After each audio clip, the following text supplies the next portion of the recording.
मन मंदिरा गजर भक्तीचा। गुरुग्रह गए पढ़न रघुराई।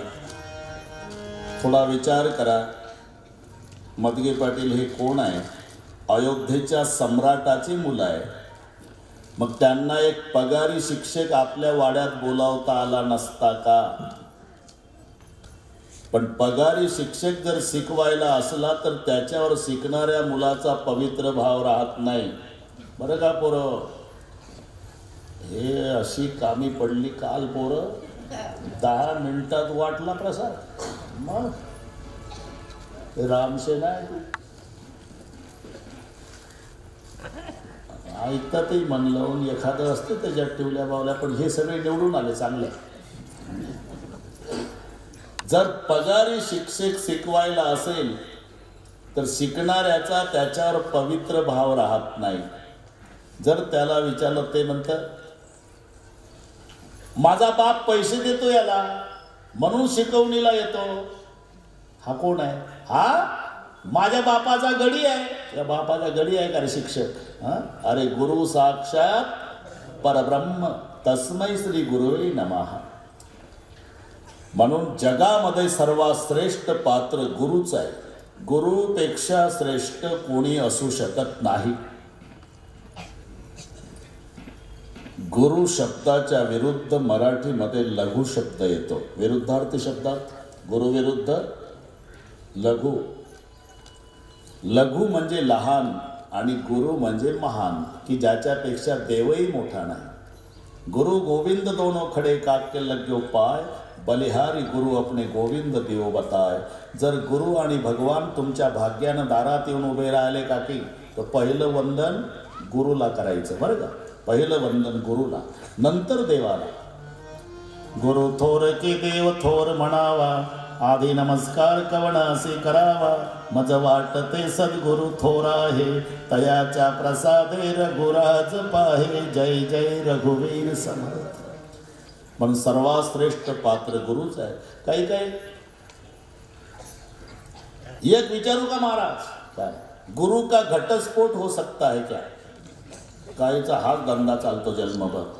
या बुवानं जास्त हसवलं साचते की कालच्या बुवाची माळ काढतं याच्याकडून घालतं। उद्याच्यानं जास्त रडवलं की हसणाऱ्याची काढायची, मग रडवणाऱ्याची माळ घालायची। गुरु का घटस्फोट हो सकता है क्या? अरे घटस्फोट सोडचिट्ट्या त्या भानगडी या क्षेत्रात कशाला आणताय तुम्ही? लेकिन घटस्फोट की जरूरत क्या है? बोले हमारे गुरु क्रोधी है। अगर गुरु क्रोधी है तो गुरु को जमदाग्नि भगवान समझ के पूजा करो। अगर गुरु लोभी है तो गुरु को वामन देवता समझ के वंदन करो। गुरु बदलने की जरूरत नहीं, अपनी दृष्टी बदलना। म्हणून श्रद्धावान लभते ज्ञानम। गुरुपेक्षा गुरुवरची श्रद्धा महत्वाची। भाव धरी तरी तारील पाषाण। मग काही काही म्हणतात दत्तात्रयानं नाही का 24 गुरु केले, असं मग तू करणं 48। अरे दत्तात्रयाने गुरु केले म्हणजे काय त्यांच्याकडून माळा घातल्या का? मग जो जो ज्याचा घेतला गुण, तो गुरु केला मी जाण। आणि गुरु से आले अपारपण, संपूर्ण जन गुरु दिसे। या नया ना गुरु आहे। जो जो ज्याचा घेतला गुण, तो गुरु केला मी जाण। प्रत्येकाच्या घरात अजूनही 2 गुरु आहे। आता ते संपुष्टात आलं म्हणा, पण या मावशांना माहिती आहे। सूप आणि चाळणी माहिती आहे तुम्हाला? सूप आणि चाळणी एकमेकाच्या विरोधात आहे ते गुणधर्माने। चाळणीचा धर्म काय आहे? कोंडा कोंडा जवळ ठेवणे, चांगलं चांगलं खाली टाकणे, याला म्हणतात चाळणी। याच्या उलट सूप आहे, चांगलं चांगलं जवळ घेणे, कचरा कचरा घरी गेल्यावर बघा तुम्ही प्रयोग करा भाऊ। हे प्रत्येकाच्या घरी आहे दोन्ही गुरु, दोन्ही गुरु। या दोघाचे दोन गुण पहा तुम्ही. जो जो ज्याचा घेतला गुण आणि तो गुरु केला मी जाण. आपलं कशावर वाढतंय प्रकरण लक्षात घ्या. सुपाचा धर्म आहे. त्या धान्य नीट करणाऱ्या मावल्या आहेत ना, त्यांना विचारा. ते चांगलं चांगलं धान्य जवळ करतं सूप आणि असं कचरा कचरा कचरा बाहेर काढत राहतं. चाळणी त्याच्या उलट आहे. ती कोंडा कोंडाच जवळ ठेवती आणि चांगलं देती खाली टाकून. तशी काही माणसं जन्मचा जन्म दुसऱ्याचे दोषच पाहतात. समजा यानं चाळणीकडून माळ घातली, कोंडा कोंडा जवळ चांगलं खाली. ते का? आणि त्याच्यासारखे नालायक नाही, त्याच्यासारखे नालायक नाही, त्याच्यासारखे नालायक नाही. अरे 60 वर्षाचा होईपर्यंत हेच म्हणत आला. पण तू जरा विचार केला का? 60 वर्षापर्यंत तू ज्याला बोट दाखवत होता त्याच्यासारखा नालायक नाही, त्याच्यासारखे नालायक नाही, त्याच्यासारखे. तेव्हा 3 बोट तुझ्याकडे असं एक करून पाहतो मी, बरं का बरोबर. असं एक बोट दाखवा की 3 आपल्याकडे येतात. एक दुसऱ्याकडे दाखवा की 3 आपल्याकडे फिरतात. ते काय म्हणतात? ते 3 बोट म्हणतात तो नालायकच आहे रे, पण त्याच्यापेक्षा 3 पट तू नालायक आहे. हे सहज लक्षात येत नाही आपल्या. ते का? त्यासारखे नालायक नाही, पण तुमचे 3 बोट म्हणतात त्याच्यापेक्षा 3 पट नालायक तू आहे. आता काय करू महाराज? आता सुपाचा गुण घे. म्हणजे ज्याला 60 वर्षाचा होईपर्यंत नालायक म्हणत आला त्याला उद्या सकाळपासून चांगलं म्हण. काय होईल? तुझे 3 बोट तुला उत्तर देईल. ते का? त्याच्यासारखे सज्जन माणसं आमच्या गावात नाही. तुझे 3 बोट म्हणाल तो सज्जन आहेच, पण त्याच्यापेक्षा 3 पट सज्जन तू आहे. हा सुपाचा गुण आहे, लक्षात.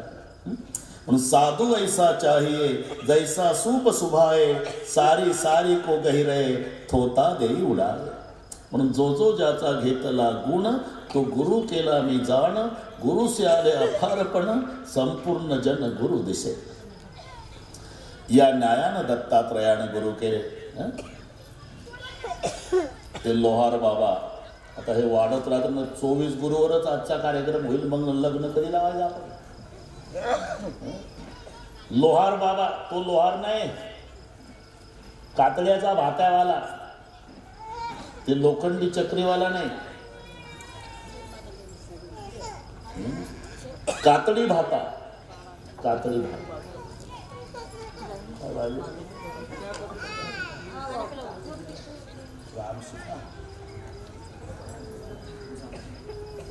घ्या रामजी, घ्या.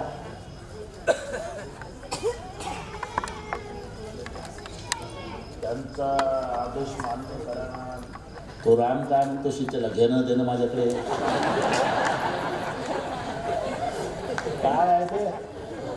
हे वनवासात नव्हतं तुमच्या वेळेस, वनवासात नव्हतं हे.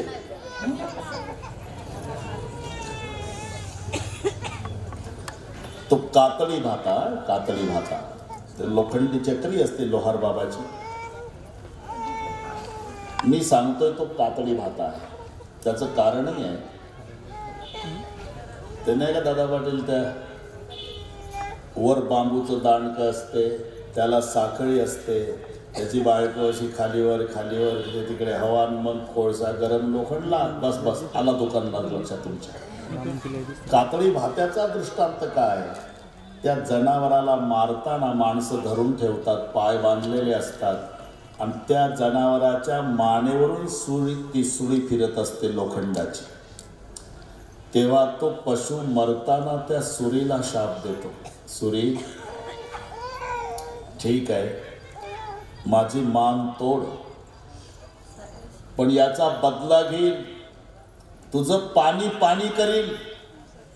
म्हणून तो दृष्टांत आहे. हाय न लीजे गरीब की, हाय न लीजे गरीब की, कबहू न खाली जाए, मरे ढोर के चाम से लोहा भस्म हो जाए. म्हणून तो कातड्याचा भाता आणि ते लोखंडाचं पाणी करतंय तिकडे. मरे ढोर के चाम से लोहा भस्म हो जाय. आणि ते लोखंड लाल झालेलं ऐरणीवर ठेवलं, तो एक घन आदळतो. तिथून दत्तात्रय चाललेले आणि ते लोखंड ऐरणीवर धरून ठेवलेलं घाई करतं घनवाल्याला. आदळ ताव जाईल, आदळ ताव जाईल, आदळ ताव जाईल, अरे आदळ ताव जाईल, आदळ ताव जाईल. दत्तात्रय म्हणाले, हे साध्या लोखंडासाठी केवढं घाई करतं. आदळ ताव जाईल, आदळ ताव जाईल, आदळ ताव जाईल. तशीच घाई परमार्थात आपण केली पाहिजे. भजन कर मरण येईल, भजन कर मरण येईल, भजन कर मरण येईल. काळाचा चपेट घात जव वाजला नाही येथ, तव साधावया परमार्थ आयुष्य व्यर्थ न घालावे. म्हणून जो जो ज्याचा घेतला गुण, तो गुरु केला मी जाण. गुरु सियाले अपारपण, संपूर्ण जन गुरु दिसे. जगामध्ये सर्वात श्रेष्ठ पात्र गुरुच आहे. म्हणून गुरुला आपल्या महालात बोलवलं नाही. जगाचा बाप गुरुच्या झोपड्यात शिकायला गेला. हा आपल्याकरता दाखवलेला शिष्टाचार आहे. हे काय मर्यादा होती पूर्वी. ही जुनी मंडळी बसलेली आहे. केवढा आदर ठेवायचे जुने लोक गुरुजीचा, आणि गुरुजी केवढं प्रेम करायचे विद्यार्थ्यावर. तितकेच कडक न तितकेच मवाळ असायचे. धोतरवाले गुरुजी, टोपी घातलेले गुरुजी. 3 दिवस जर विद्यार्थी आला नाही शाळेत, तर 4थ्या दिवशी पाटलाकडे यायचे. पाटील आहे का घरी? अहो आत या गुरुजी, चहा घ्या. घेतला चहा.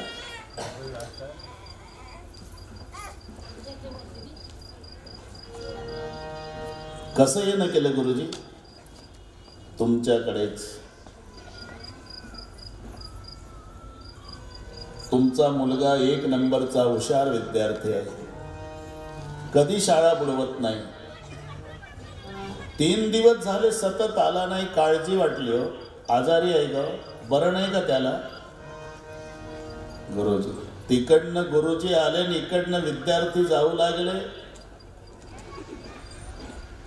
तर विद्यार्थी रस्त्याच्या खाली उतरायचे आणि गुरुजीला अख्खा रस्ता मोकळा करून द्यायचे पूर्वी. आता जर तिकडनं कॉलेज कुमार आले, इकडनं सर जाऊ लागले, सगळे सर डांबरीच्या खाली सरतात. कॉलेज कुमारांना अख्खा डांबरी रोड रिकामा करून देतात.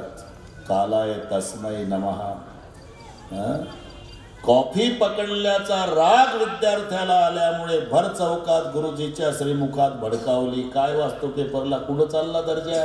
अरे हा ब्रह्मांडाचा मालक आहे. महालात गुरु बोलावला नाही, महाल सोडून गुरुच्या झोपड्यात शिकायला गेला. गुरुग्रह गये पडन रघुराई. त्याला शिकायची गरज नाही. ज्या की श्वास सहज श्रुतिचारी, सोहरी पडय कौतुक भारी. ज्याच्या श्वासातून जन्म वेदाचा आहे, तो शिकायला जातो. हा आपल्याकरता दाखवलेला शिष्टाचार आहे. अल्पकाल विद्या सब पायी. विद्याप्राप्तीनंतर 4ही पुत्रांना वसिष्ठ गुरुदेवानी राजा दशरथाच्या स्वाधीन केला. आता रामचंद्र प्रभू 15व्या वर्षात पदार्पण करते झाले. अयोध्येत आल्यावर प्रभूचा एक नियम आहे. प्रातकाल उठके रघुनाथा, मातू पितू गुरु नावई माथा. सकाळी उठले म्हणजे आपल्या मायबापाच्या चरणावर डोकं टेकून दर्शन घ्यायचे. कोण? ज्याच्या पुढे 33 करोड देवता बारीला लागलेले आहे, तो भगवान. सकाळी पहिलं आईच्या आणि बापाच्या पायावर डोकं ठेवून दर्शन घेणार. वो केवल मातृदेव भव पितृदेव भव नहीं बोलते थे, आचरण करते थे. नाहीतर कठीण आहे बाबा. आता बोलणं सोपं आहे शास्त्रीजी. प्रवचन चाललं एका बुवाचं, नाव नका विचारू. 10व्याचं प्रवचन. वाटवर बसला बुवा मदगे पाटील, रडू रडू प्रवचन करत होता. महाराज रडू रडू प्रवचन. सर्व मिळेल रे बाबा, माय बाप नाही भेटणार राजा रे. अरे जोपर्यंत आई वडील असतात तोपर्यंत वजनदार वाटतं घर. एकदा मायबाप मेल्यावर केवढे मोठे फोटो लावा, घराचं वजन निघून जातं. किती सेवा करा, पांडुरंगाची मायबाप नाही भेटणार. घरी बसून सेवा करा, मायबापाची पांडुरंग दर्शन दिल्याशिवाय नाही राहणार. सकळ तीर्थाचे धुरे जे का माता पितरे ते सेवेसी केले शरीरे लोण जे. रडू रडू प्रवचन चाललं, लोकही रडत होते, बुवाही रडत होता. पण अर्ध्या प्रवचनामध्ये याला माहित नाही याचा बाप ऐकायला बसला म्हणून. बाप गरम डोक्याचा होता भाऊ. बाप उठला प्रवचनातून, याच्या कॉटच्या मागे आला. लोकांना वाटलं लघवीला चालला असेल म्हातारा. कॉटच्या मागे आल्यावर वाटलं लोकांना याचा जोडा कॉटच्या मागे असेल म्हणून जोडा घालून जाईल. आता जसा म्हातारा आला, जोडा पायातला काढला, चालू प्रवचनात. लोकाला माहित नाही प्रवचनवाला बुवा याचा बाप आहे तो. एका जोड्यातच पाडला बुवा खाली. मग धावले संयोजक, तर म्हातारा लाल रागानं दुसरा जोडा उगारून तयार. 2-2 माणसाला आवरेना. का मारता महाराजाला? कोण महाराज? हे प्रवचनवाले. बाप आहे मी त्याचा. अर्धा तास ऐकतोय, तुम्हाला सांगतो का रे हा बैमान? मायबापाची सेवा करा. अरे परवा मरेपर्यंत हाणलं या नालायकानं मला. मी म्हणतो काय काळी पेटी लावता का याच्या व्याख्यानाला? म्हणून हे पहा, प्रातकाल उठके रघुनाथा, मातु पितु गुरु नावई माथा. सकाळी उठले म्हणजे आपल्या मायबापाच्या चरणावर डोकं ठेवून दर्शन घ्यायचे. राम प्रभू. गाधी तनय मन चिंता व्यापे. विश्वामित्राचे वडील गाधी असल्यामुळे गाधी तनय मन चिंता व्यापे. विश्वामित्र चिंतेतुरा. बराच वेळा आपण यज्ञाचं आयोजन करतो, पण सुभाव आणि मारीचे 2 राक्षस आपल्या यज्ञाचा विध्वंस करतात. म्हणून आता कोण आपणाला संरक्षण देईल? लक्षात आलं, प्रभू अवतर्यो हरणमयी भारा. आणि म्हणून विश्वामित्र अयोध्येकडे येतात. मनोगत चाललेलं आहे, मिळेल की नाही मुला आपल्याला. बहुविधि करत मनोरथ, जात लागी नहीं पार.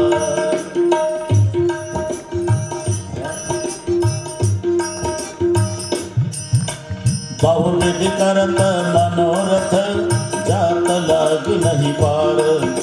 करी मज्जन सरयु जल, गए भूप दरबार. सियावर रामचंद्र की जय. आले ना, शरयूमध्ये स्नान केलं, दरबारात आले. राजानं सन्मान केला, बसायला दिलं. दुपारचं जेवण झालं, विश्रांती झाली. आणि बरोबर 2:15 वाजता आराम झाल्यानंतर राजे दशरथ विचारतात, केही कारण आगमन तुम्हारा. कसं येणं केलं? असुर समूह सतावई मोही, मै जाचन आय नृपतेई. अनेक वेळा यज्ञाचं आयोजन करतो राजा, पण राक्षस माझ्या यज्ञाचा विध्वंस करतात. तेव्हा यज्ञ रक्षणासाठी तुझा राम पाहिजे. धेनू धाम भूमी धन प्राण यापैकी काही मागा महाराज. धेनू म्हणजे गाई मागा, धाम म्हणजे बंगला मागा, धन म्हणजे संपत्ती मागा, भूमी जमीन मागा, माझा प्राण मागा. राम नाही देणार. नाही महाराज, राम नाही देणार. नाही महाराज. ताडकन उठले विश्वामित्र. कमंडल उचलला, दंड उचलला, खडाव पायात घातल्या. आधीच रागीट बाबा 4-5 पायऱ्या ताड ताड ताड ताड उतरले दादा पाटील. थांबले विश्वामित्र. पुन्हा एकदा राजाकडे पाहिलं तर राजा लटलट लटलट कापत होता. पाहतो काय राजा? विनमुख निघालो, विनमुख. विनमुख गेली अतिथी ने सर्व सुकृताची संपत्ती. विश्वामित्र म्हणतात मला, तसा कळत नसेल तुझ्या पूर्वजाचं हरिश्चंद्राचं चरित्र आठव, कळल विश्वामित्र.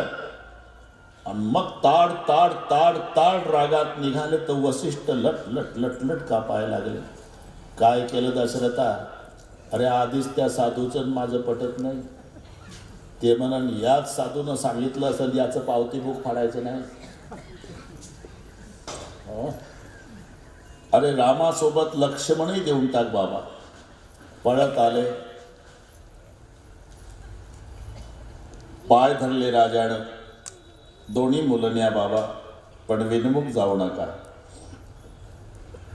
तयारी सुरू झाली. हे नुसतं निमित्त आहे दादा पाटील, निमित्त आहे. नाही तर विश्वामित्रामध्ये सामर्थ्य एवढं आहे की कमंडलूतलं पाणी हातावर घेऊन आचमन करून अभिमंत्रित करून जर फेकून मारलं राक्षस जाग्यावर पेटतील. तरी तुमचा राम मदतीला पाहिजे. याचं कारण निमित्त म्हणजे विश्वामित्राला पश्चाताप झालेला आहे. कशाचा? मागील घटनेचा. इथे जो उल्लेख केला ना, हरिश्चंद्राचं चरित्र आठव की राजा तुझ्या पूर्वजाला खूप त्रास दिला रे. ताटातुटीची कामं केले, नवरा बायकोची ताटातूट, काशीच्या मार्केटला विक्रीला उभे केले. रोहिदास आणि माय ते सर्पदंशानं मेलं पुढे. माय लेकराची ताटातूट, नवरा बायकोची ताटातूट. बस पूर्वी तोडातोडीचे कामं केले रे राजा. आता मला जोडाजोडीची कामं करण्याची संधी दे. मागची उडीव भरून काढतो. तुझे 2 पोरं सोबत तर दे. 4ही मुलाचे लग्न करून सुनासह आणून देतो वाड्यात. ही मागचं उणीव भरून काढायची आहे ना. हे निमित्त होतं. आपण थोडा विचार करा. एवढा त्रास, एवढा त्रास, एवढा त्रास. मस्के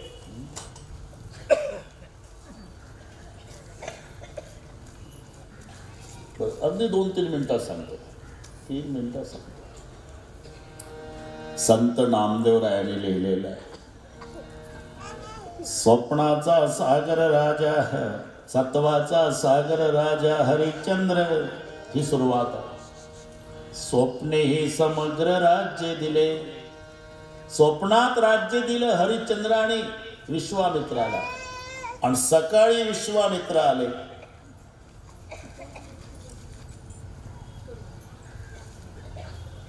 साडेतीन तोळे सोन्याचं दान पाहिजे राजा. हरिश्चंद्राच्या लक्षात नाही.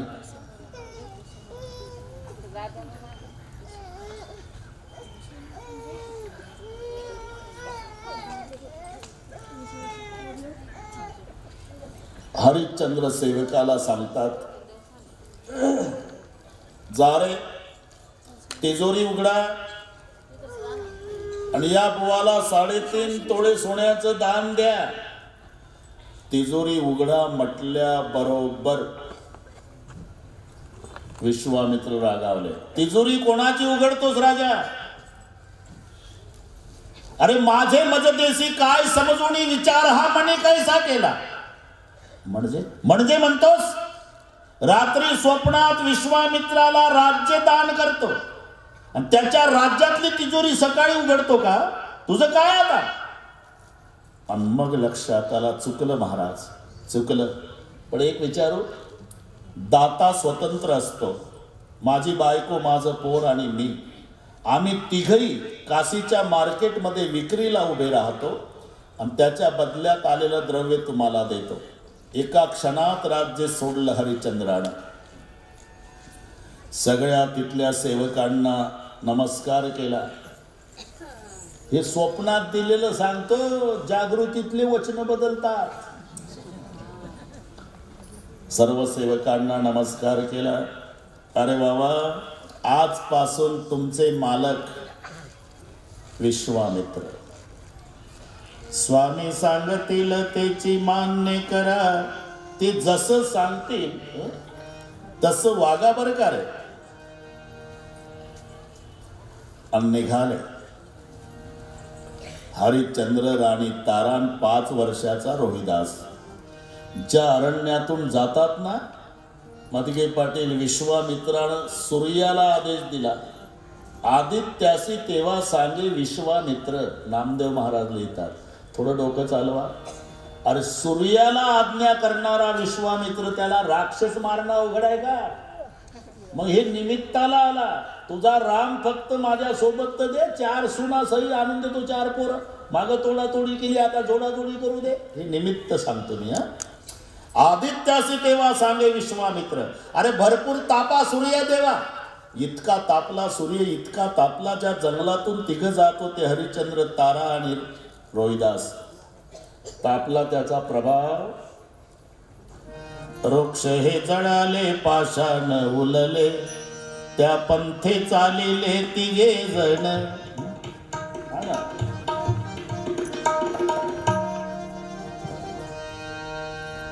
तिकडून परीक्षा पुन्हा. ब्राह्मणाच्या रूपात विश्वामित्र, एक ब्राह्मणीन आणि 5 वर्षाचं ब्राह्मणाचं पोर. विनंती केली, आम्ही ब्राह्मण काशी यात्रा करून आलो, आम्हाला हे चटके सहन होत नाही, जमीन तापली, तुमच्या पायातला जोडा द्या. हरिश्चंद्रानं जोडा ब्राह्मणाला दिला. तारा राणीनं आपल्या चपला त्या ब्राह्मणींना दिल्या. मायबापाची कृती पाहिली, लेकराला म्हणावं लागलं नाही. आपल्या पायातल्या चपला काढल्या ब्राह्मणाच्या लेकराला दिल्या. का? शुद्ध बीजापोटी, फळे रसाळ गोपटी. नाही सांगावं लागलं. पुढे निघाले. तिघा देवनिया जोडे, जनी म्हणे जाते पुढे. पुढे प्रवास कठीण, पायी नाही पायतन. बिगर चपला. काशीच्या मार्केटमध्ये उभे विक्रीला. आता माणसं विक्रीला कशावरून? त्याचं शास्त्र आहे. ज्यानं डोक्याला वाळलं गवत बांधलं असते तो स्वतः विक्रीला उभा आहे, सिद्ध होत असते. हरिश्चंद्रानं वाळलं गवत डोक्याला बांधलं, तारा राणीनं वाळलं गवत बांधलं, रोहिदासानं वाळलं गवत डोक्याला बांधलं. दुपार टळली तरी गिऱ्हाईक नाही राजाला. तारा राणीला ग्राहक लागलं दुपारी. ती काशीची वेश्या. तिनं विचार केला, राणी सुंदर आहे, सौंदर्य संपन्न आहे, हिला विकत घेतलं म्हणजे आपला वेश्या व्यवसाय जोरात चालेल.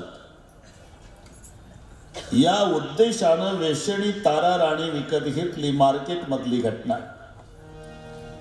तिला घेऊन निघाली. योग असा की कौशिक ब्राह्मण, खडे खेळणं करे, कौशिक ब्राह्मण त्या मार्केटमध्ये आले. त्यांनी बघितलं की जिच्या वाड्यामध्ये पंक्ती भरत होतो आपण, आग्रह करून आपणा ब्राह्मणांना जी वाढत होती, दक्षिणा देत होती, पाया पडत होती, ती ब्राह्मणाची अन्नपूर्णा मार्केटला उभी विक्रीसाठी, तेही वेश्येनं खरेदी करावी. म्हणून कौशिक ब्राह्मणाने आवाज दिला, तारा, तुला जिनं विकत घेतलंय बेटा ती काशीची वेश्या आहे. उद्यापासून तुझा वेश्या व्यवसायासाठी वापर होणार आहे. हे ऐकल्याबरोबर बापाच्या गळ्याला बिलगून रडावं मुलीनं, तशी बाजारामध्ये कौशिक ब्राह्मणाच्या गळ्याला बिलगून तारा राणी रडू लागली. नवे असा धर्म आमचा जी स्वामी. अहो जन्मात नाही केलं ना हे आम्ही. मला सोडवा बाबा, अनंत उपकार होईल. म्हणून त्या वेश्येचं मोल वापस केलं. कौशिक ब्राह्मणानं स्वतः तारा राणीला खरेदी केलं आणि सांगितलं, तारा, मला मुलगी नाही बेटा, तू माझी धर्मकन्या, मी तुझा धर्मबाप. फक्त ब्राह्मण लोक माझ्याकडे जेवायला येतात, त्यांचा स्वयंपाक करावा लागेल, आनंदानं करील बाबा. आणि तारा राणीला घेऊन कौशिक ब्राह्मण निघाला. 5 वर्षाच्या रोहिदासाला कल्पना नाही, 5च वर्षाचा आहे ते. आई चालली म्हणून तिच्या मागं लागलं. 10-5 पावलं टाकली असेल, धावला हरिश्चंद्र, धरला रोहिदास. पुढे चालला. मम्मी चालली बाबा. हरिश्चंद्राच्या डोळ्याला धारा लागल्या. जाऊ दे बाळा. का बाबा? तिला विकलं बेटा. माझी आई विकली बाबा. आपणही विक्रीलाच उभे आहो रे बाळा. पण तुझ्या आईला ग्राहक लागलं, अजून बाप लेकाला कोणी विचारलं नाही. माझी आई विकली बाबा. हो बेटा. मग आता तिची माझी भेट कधी होईल बाबा? कदाचित होणारही नाही बाळा. मग बाबा माझ्यावर विश्वास ठेवा, मी आईच्या मागे लागून जात नाही. मग घेऊन येतो मातेचे दर्शन, एकदा शेवटचं आईच्या पाया पडून येऊ द्या बाबा. हे बाजारातल्या लोकांनी ऐकलं. लोक म्हणले, ब्राह्मण काका हे लेकरूही विकत घ्या ना, माय लेकर एका ठिकाणी राहतील. नका करू आता माय बाळा तुटी, बघवेना दृष्ट्या मासी हे. त्या रोहिदासालाही विकत घेतलं. स्वयंपाकाचं काम तारा राणीकडे, दुर्वा फुलं आणायचं काम रोहिदासाकडे. हरिश्चंद्राला डोंब ग्राहक लागलं. डोंबाला 2 बायका होत्या. हरिश्चंद्राला नेलं तेव्हा त्याच्या दोन्ही बायका रागावल्या. कशाला आणलं हे? टीबीचं पेशंट न काय काम करणार आहे आपल्या घरातलं? कृष्ण सकुमार आणला का? असं द्रव्य काय वाया जात होते? आणला तर भर म्हणावं पाणी, मग वाहे डोंबा घरी पाणी. ना उपवासी आहे 3 दिवसाचा राजा. पाणी म्हटलं की 10 नोकर पाणी घेऊन पडायचे दरबारात. त्याच्या डोक्यावर आज डोंबाच्या घरी पाण्यासाठी माठ आहे. थोडा विचार करा. एवढं मोठं दुःख त्यांनी भोगलं तरी हरिश्चंद्रानं रोगोर घेतलं नाही, तारा राणीनं रॉकेल वतलं नाही. क्षुल्लक दुःखासाठी तुम्ही का आत्महत्या करता? कथा कशासाठी ऐकायची आहे? वजाबाका शिका. आता पेपर उघडला की शेतकऱ्याची आत्महत्या. अरे आत्महत्या हा काय समस्येवरचा उपाय आहे का? आत्महत्या म्हणजे भावविवश मनाचा आत्म्यावर बलात्कार आहे. आत्म्याची इच्छा नाही शरीर सोडायची. तुम्ही त्याला रोगोर पाजून बळच बाहेर काढता मनाच्या अधीन होऊन. आत्महत्येची व्याख्या करताना भावविवश मनाचा आत्म्यावर बलात्कार म्हणजे आत्महत्या, त्यासारखं पाप नाही. हो, जरी तुमचा निर्णय झाला की उद्या लिंबाच्या झाडाला नायलनच्या दोरीनं फास घ्यायचा, पहाटे 4:30ला तुम्ही गेला, ज्या बांधावर विश्रांती घेतली, बैल बांधली, चारा टाकला, तिथे न्याहारी केली, दुपारचं जेवण, असं आवडीचं बांधावरचं लिंबाचं झाड न त्या लिंबाच्या झाडाला नायलनची दोरी बांधली, आता स्वतःला फास घेऊन मरणार. थोडा विचार करा. तुम्ही जीवानिशी जाणार आहे. सकाळी कोणी प्रातर्विधीला आलं म्हणजे अश्विन तो लटकलेला देह पाहतील, पोलीस स्टेशनला जातील, पोलीस येतील, पंचनामा होईल, तुमची डेड बॉडी तुमच्या नातलगाच्या स्वाधीन जाईल, मग प्रेत यात्रा निघेल, दहनविधीचा कार्यक्रम होईल, 10वा होईल. पुढचं ऐका. तुमचा वारकरी बाप मरेपर्यंत दादा दादा दादा करून रडणार आहे. तुमची मोठं कुंकू लावलेली माय तुमच्या नावानं आक्रोश करून रडणार आहे.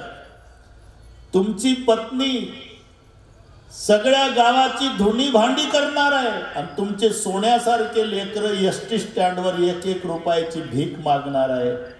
त्या परिवाराला डोळ्यापुढे आणा. हातातली दोरी फेकून द्या. निर्णय बदला. बिगर तिकीट रेल्वेने दूर निघून जा. भीक मागून 6 महिने जगा, तीर्थयात्रा करा, पण जिवंत आपल्या परिवारात वापस या. तुम्हाला पांडुरंगाची शपथ आहे, कास्तकाराला आत्महत्या करू नका. त्यासाठी हा नरदेह मिळालेला नाही. या कथा आपल्या व्यथा कमी करण्यासाठी आहे, करमणुकीसाठी नाही. वजावा का शिका. त्यांच्या मानाने नया पैसा दुःख आमच्या जीवनात नाही. कधी कधी या मावल्यांची मजल जाती भोवतीपर्यंत आणि एखाद्या मावशीच्या मनावर येतं की असं जीवन जगल्यापेक्षा आता दिसू नये जनाना ऐसे करा नारायणा. आतून कडी लावली, पती गेला कामाला, मुलं गेली शाळेला, गावात नाही कोणी, लावली कडी, घेतला रॉकेलचा डबा, काडी पेटीन वतून पेटवणार. तिलाही संत तुलसीदासजी म्हणतात, थांबा मावशी थांबा, पेटून घेऊ नका. नाही बाबा आता मला सहन होत नाही. हो 1-2 मिनिट थांबा. रामायण उघडा, रामायणातला वनवास वाचा, वनवासातली सीता काढा. तिनं रामायण उघडलं.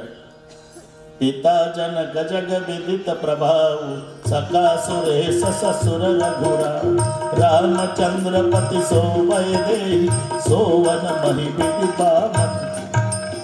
जिचा बाप मिथिला नगरीचा राजा, जिचा सासरा अयोध्या नगरीचा राजा आणि जिचा पती ब्रह्मांडाचा धनी, यापेक्षा कोणाचा वशिला मोठा असेल तर हात वर करा. 3 संबंध सीतेचे पहा. तिचा बाप राजा मिथिलेचा आहे, तिचा सासरा राजा अयोध्येचा आहे आणि तिचा पती धनी ब्रह्मांडाचा आहे. पण झालं काय, राजा जनकाच्या लेकीला, राजा दशरथाच्या सुनेला आणि परमेश्वराच्या पत्नीला 14 वर्ष बिना अंथरुणा पांघरुणाचं उशाला दगड घेऊन जंगलात झोपावं लागलं. 14 वर्ष तरी ती माऊली कोण्या विहिरीत उडी टाकायला गेली नाही. जरा विचार करा तिच्या मानाने. मग या मावशीच्या लक्षात येईल, पांडुरंगा जनक राजाच्या लेकीला, राजा दशरथाच्या सुनेला, परमेश्वराच्या पत्नीला 14 वर्षे उशाला दगड घेऊन झोपावं लागलं. तिच्या मानाने 1 नया पैसा दुःख आमच्या जीवनात नाही देवा. आपोआप रॉकेलचा डबा बाजूला जाईल. म्हणून वजावा कशी का. मी यासाठी सांगतो, तारा राणी हरिश्चंद्र डोळ्यापुढे आणा. त्यांच्या मानाने आपल्या जीवनात नया पैसा दुःख नाही. एवढं ऐश्वर्य भोगलेला राजा. पुढे हरिश्चंद्राने पाणी भरायला सुरुवात केली, पण विश्वामित्राने रांजणाच्या तळ्याला छिद्र पाडून ठेवलं. सगळे माहिती आहे तुम्हाला. रांजणच भरेना, त्या डोंबाच्या बायका जाऊन पाहता तर थेंब नाही रांजण. नाटक करतो का रे हा सकाळपासून. दोघीच्या दोघी दरवाजात उभ्या राहिल्या. हरिश्चंद्राचा आवाज ऐकला की दरबार लटलट लटलट कापत होता. त्याचं सांगतो, जसा माठ घेऊन आला दोघीनं एकाच वेळी कानाखाली ठेवून दिली. माठासहित पाडला राजा खाली. ताडी ती तयासी डोंबाच्या कामिनी. एक शब्द बोलला नाही. उपवासी राजा खाली पडला, माठ फुटला. डोंबाच्या बायका म्हणाल्या नवऱ्याला, हे घरी काम करण्याच्या लायकीचं नाही, एक थेंब नाही रांगणात नाटक करतोय नुसता, याला दुसरं काम द्या. मग तिथून ड्युटी बदलली, स्मशानाची राखण. वाहे डोंबागारी पाणी हेही बरोबर आहे आणि तेही बरोबर आहे. इतिहास पहा. मग स्मशानाची राखण, हातात कंदील, काना एवढी उंच काठी, उजव्या खांद्यावर घोंगडं, डोक्याला मळकटलं फागोटं, गुडघ्याच्या वर धोत्र आणि रात्रभर चक्कर स्मशानात मारायची कंदील घेऊन. ही ड्युटी हरिश्चंद्राकडे. इकडे 5 वर्षाच्या मित्रमंडळी सोबत रोहिदास दुर्वा फुलं आणायला. सायंकाळची वेळ, पाय सापावर पडला, सापानं दंश केला आणि ते खाली पडलं. त्याचे 5-5 वर्षाचे मित्र घाबरले. 5-5 वर्षाचे मित्र. आणि त्या मित्रांना रोहिदास म्हणाला, पोरं, इतके दिवस मी सांगितलं नाही तुम्हाला, आज सांगतो. मी राजाचा पुत्र आहे. माझी माय राणी आहे. तिला बामणाच्या घरची स्वयंपाकीन समजू नका. राणी काशीच्या मार्केटमध्ये विकल्या गेलो आम्ही. माझ्यासाठी जगली माय माझी. आता मी मरतो. माझ्या आईला जाऊन सांगा तुमचा रोहिदास मेला म्हणा. तुमच्या गळ्याला बिलगून रडल माय माझी. तिला सांगा मरताना तुमचं लेकरू असं म्हणालं म्हणावं. आई, नाशिवंत देह गेला से विलया, शोक काही वाया करू नको. क्षण क्षणा तिच्या संभोकावे म्हणा, तुम्हासी प्रार्थना हेची आता, सोडेला प्राण रोहिदास हे मरून पडले. आता ते चिमुकले मित्र सर्पदंशानं पोर मेल्यावर पळतच आले ते. पाकशाळेमध्ये होती त्याची माता.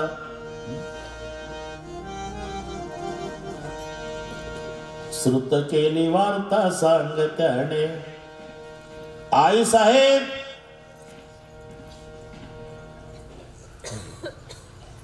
तुमचा रोहिदास सर्पदंशानं मेला. तसंच पोळपाट लाटणं फेकून दिलं. मळलेला पिठाचा हात लुगड्याच्या पदराला पुसून जे पडत आली, अंधार पडलेला होता. हाक मारती माय, रोहिदासा. आता प्रेत बोलतय का? रोहिदासा.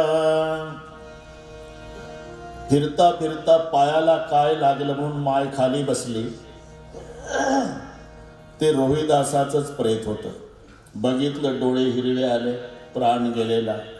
राणी राजाची आहे, पण राजपुत्राचं प्रेत गुंडाळायला कापड खरेदीला पैसे नाही. जरा मावल्याने विचार करा, एवढं दुःख आलं का आपल्या जीवनात? अर्धी साडी फाडली त्या माऊलीनं, आणि अर्ध्या साडीमध्ये लेकराचं प्रेत गुंडाळलं. स्मशानात गेली, एकटीच आहे, अंधार पडलेला आहे. सरपण विकत घ्यायला पैसे नाही भाऊ. अर्धवट कुठे कुठे जळालेलं सरपण गोळा केलं. याच्यात रात्रीचे 12 वाजले. तो ढीग तयार केला सरपणाचा, पेटवला, लेकराला पुढे घेतलं. आता किती झालं तरी माय आहे. मदगे पाटील तिला भूतकाळ आठवला की या माझ्या लेकराला सगळे दरबारातले लोक अंगा खांद्यावर खेळवायचे. आज काय वेळ माझ्या जीवनात आली. अर्ध्या साडीत लेकरू गुंडाळावं लागलं.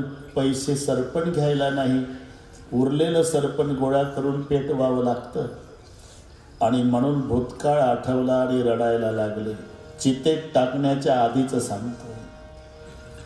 आणि त्या प्रेताकडे पाहून रोहिदासा, दैवाची मेहीन. रात्री 12ला स्मशानात. दैवाची मेहीन फुटके प्राप्त न केल्या तिघा 3 वाटा देवा. भरतार हरिचंद्र गेला कोणीकडे, दुःख कोणा पुढे सांगू आता. रडता रडता छाती भिजली तारा राणीची. छाती का भिजली म्हणून पाहिलं तर छाती पाण्यानं भिजली नव्हती. वात्सल्य आवरलं नसल्यानं स्तनाला दुधाच्या धारा लागल्या होत्या. आणि त्या दुधाच्या लागलेल्या धारा पाहिल्या आणि मग कवटाळलं रोहिदास.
मन मंदिरा गजर भक्तीचा